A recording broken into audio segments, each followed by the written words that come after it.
Hello, friend. How you doing?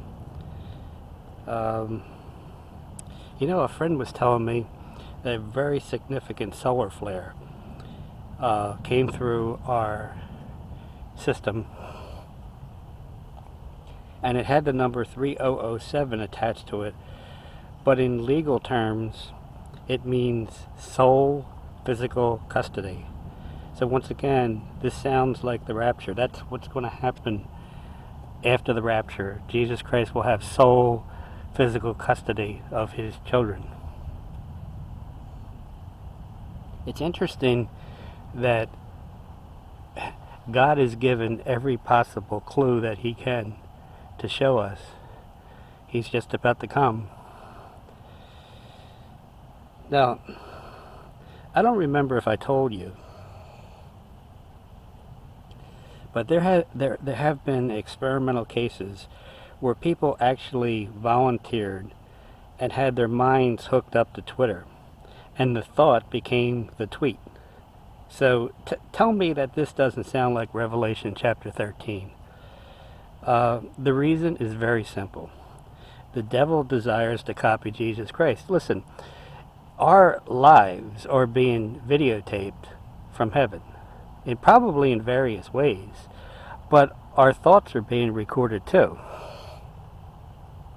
So all the devil can really do is copy Jesus Christ. He can't really come up with anything original, but it's just a thought. It's once again Revelation chapter 13 stuff. If you haven't read Revelation chapter 13, please do so. Now, I want to talk about the supply chain a little, because this is becoming a serious problem. Okay, half the containers that come in the U.S. are from China. Okay? Now, with this lockdown in Shanghai, some people are estimating by mid to late summer, we will have food shortages in the U.S. Now, I personally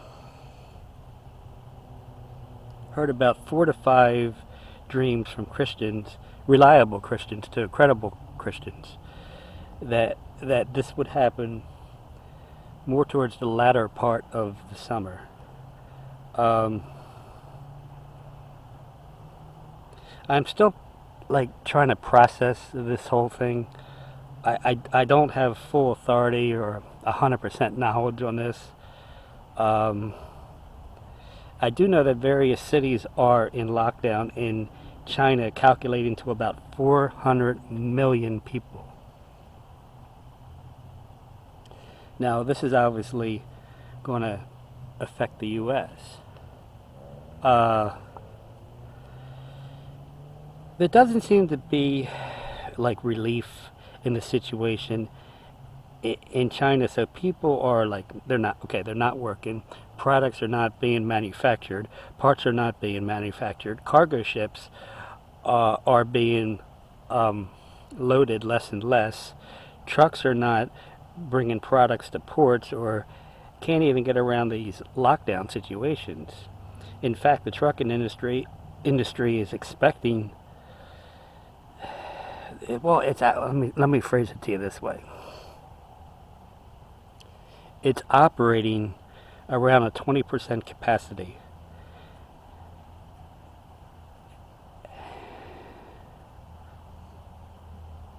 Now, in many areas over there, the economy has dropped by 50%. So as you can see, conditions are getting worse. In fact, it even happened over here in the U.S. The U.S. lost $7 trillion in stocks.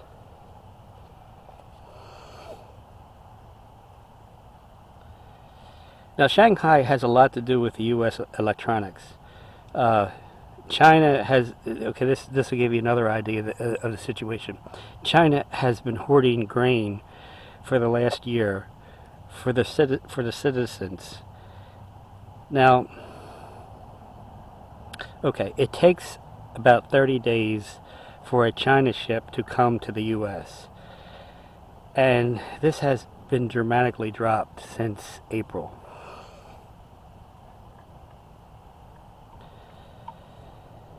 Okay, if if everything I said is true, the remarkable thing is these 4 to 5 Christians that I listen to are matching current events.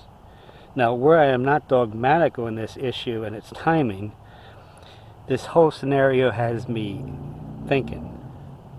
Um, I don't even know if when it hits, or if it hits, or when it hits, we can debate on that.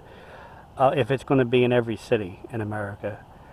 Um, I do know that I can speak more from authority because I live in the U.S., but other countries are already experiencing it. And, I feel so bad for the citizens of Ukraine because what they're going through is monumental. I mean, it's just really, really bad. I thought that I would be given like a watchman on the wall report once every 2 months, maybe once every 3 months. Now I'm doing 2 of these a week, and it's not even enough because the news is coming in so fast. I have never seen news travel so fast, so rapidly. I don't know how I would explain God downloading information in like my mind and my heart, but towards the end of the year in 2021, the Lord did show me this. Okay, and it was kind of a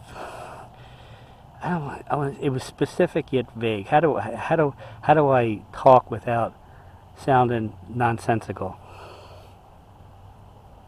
I don't know all the details, but I kind of knew that around that particular area, the second half of 2022, that there would be a marked difference in life. But rather than ramble, I rather just wait, and then if I have more details, I'll give you a report on it at some future time. But okay, new subject. Look at how much water is evaporating in rivers and oceans, and the fish are dying too. Doesn't this sound like Revelation chapter 6? On the one hand, we see countries like Russia, China, and Iran, and they're talking about World War III, but on the other hand, there was a global summit peace and safety conference in Dubai. Now, they said their main theme was mission peace, okay? Any Bible prophecy student is going to understand this. In 1 Thessalonians chapter 5, verse 3, it says, when they shall say peace and safety, then sudden destruction shall come. So we see the handwriting on the wall, the signs that we are close to the tribulation. But if we are close to the tribulation, then we're even more close to the rapture and the day of the Lord.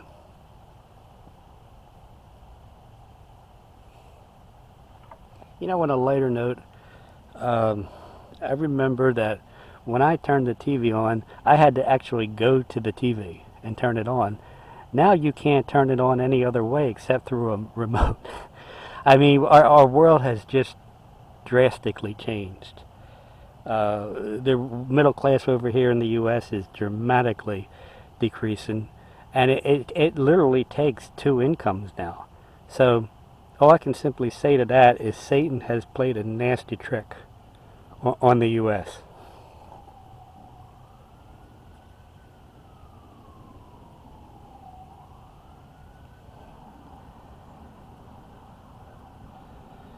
Now, many people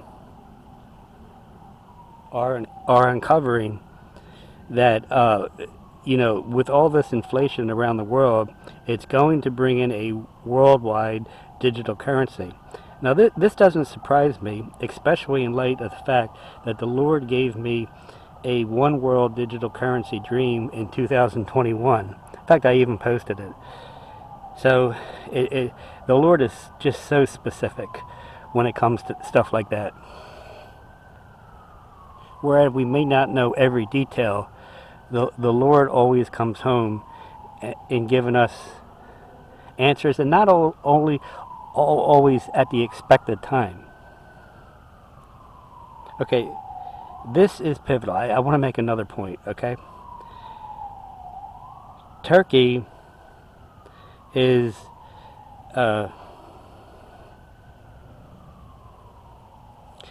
not willing to join NATO.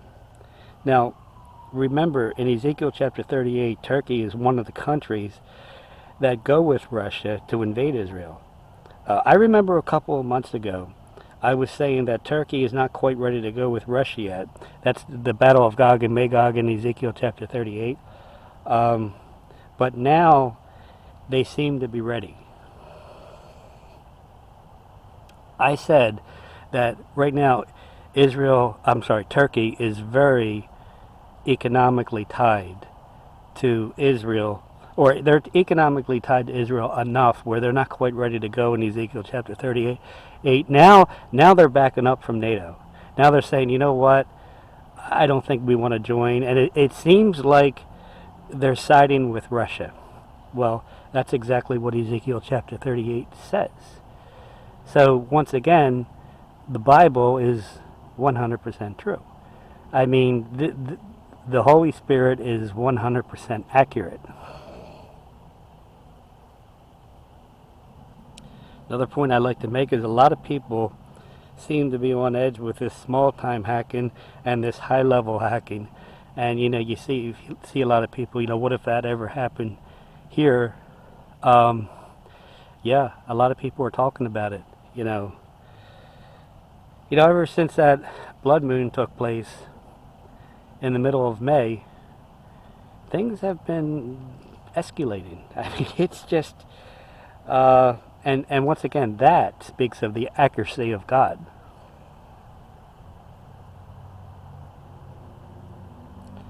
Now, Russia fired at Israel jets in Syria, and once again, I hope you're seeing that. You see, tension is rising now, and that speaks of Isaiah chapter 17, the burden of Damascus, and Ezekiel chapter 38, the battle of Gog and Magog.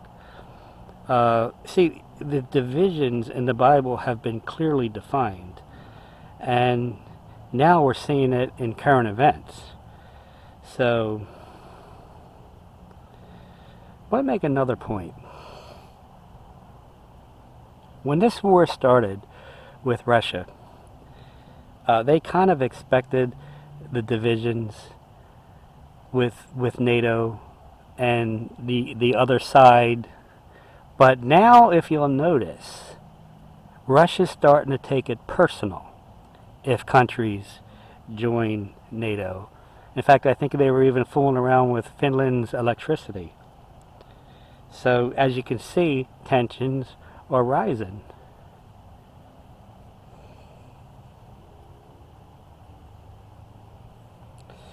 A lot of the world is practicing for World War III. And I'm sure the U.S. knows. I mean, you don't hear much of it in our mainstream media, or at least not enough. But I'm sure they know too. But you look at the world, they got a lot of practice drills going on. So I just want to end and say, I want to say something about family and social gatherings, because I've been to my share. And I force myself to witness to my family and my friends now. We don't have a whole lot of time. But I want to make an observation. A lot of people that are in my family and social gatherings that I have, they are very strong in stating their theology. And I would kind of say that they're secular humanists. Now, what that kind of means is you know, I will make my decisions without God. I will travel through life without God. I will speak without the thought of God. And in essence, on the back end of this whole thing, they're also saying, this will save me. I see that the world's bad, but I have this secular humanistic philosophy. Some people would even call it a religion. And they're not shy in espousing it. Well, what I kind of would like to say is, can we talk? Can we say, I respectfully and lovingly want to explain that your way of salvation with secular humanism, not giving God a thought, having way too much confidence in yourself and the world, is not the way of salvation. In fact, you're going to be very disappointed in the end. I think my point is this. If they're so outspoken about their secular humanism, why can't we be a little outspoken with the truth? Yeah, I'm not saying you have to be the person that ruins Sunday dinner. I'm not saying that at all. I'm saying I'm making an observation. They don't seem to be shy about espousing their philosophy and religion. Why do we have rights? Of course we have rights. Now, they may tell you in a subtle or a blunt way when you're talking, hey, you don't have rights, but you can politely say, well, wait a minute, I'm trying to make a point here. And you can say it respectfully and lovingly, hopefully with some discourse, but, I've been seeing this for years, and if they're outspoken with their philosophy, I think we should stand up for Jesus Christ. I don't know. You choose on how you want to go about this, but I think that silence is wrong. Now, the Bible also says, "Don't cast your pearls before stone." Now, if I keep going up to somebody and they keep looking at me and they keep saying, not interested, buddy, nope, not interested. Well, there's a time to say, okay, I'm not saying that we shouldn't have common sense. I'm saying that I'm more wary of the silence than the talking. Now you might say, well, I'm not very good at talking. Well, the Bible also says that the Holy Spirit will give you words at that very time. So you can pray for that in advance, like, Holy Spirit, please give me the words to speak, So, all right, friend, listen, God bless you. Keep looking up, okay?